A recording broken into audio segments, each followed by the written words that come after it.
મારું નામ નેમિશ સુરેશભાઈ સોમૈયા. હું નાયબ મામલતદાર તરીકે જિલ્લા પુરવઠા અધિકારી શ્રીની કચેરી રાજકોટ ખાતે ફરજ બજાવું છું. પોસ્ટલ બેલેટથી મતદાન કરવા માટેના દરેક વિધાનસભા વાઇઝ મતદાન મથક એટલે કે ફેસિલિટેશન સેન્ટર્સ ઊભા કરવામાં આવતા હોય છે.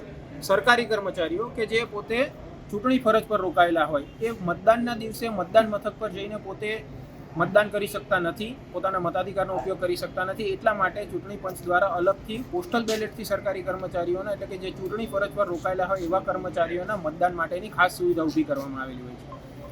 દરેક સંસદીય મત વિસ્તાર વાઇઝ એમાં જે વિધાનસભા મત વિસ્તારો હોય એમાં એક ફેસિલિટેશન સેન્ટર ઊભા કરવામાં આવતા હોય છે. એટલે કે જે વિધાનસભા મત વિસ્તારો હોય એમને ફાળવેલા કર્મચારીઓ હોય એમણે અગાઉથી ફોર્મ નંબર 12 ભરીને આપેલા હોય છે, જેના આધારે જુદા જુદા મત વિસ્તારોમાંથી એમને પોસ્ટલ બેલેટ ફાળવવામાં આવતા હોય છે. અહીંયા ફેસિલિટેશન સેન્ટર ખાતે એવા તમામ કર્મચારીઓના પોસ્ટલ બેલેટ્સ ઉપલબ્ધ હોય છે.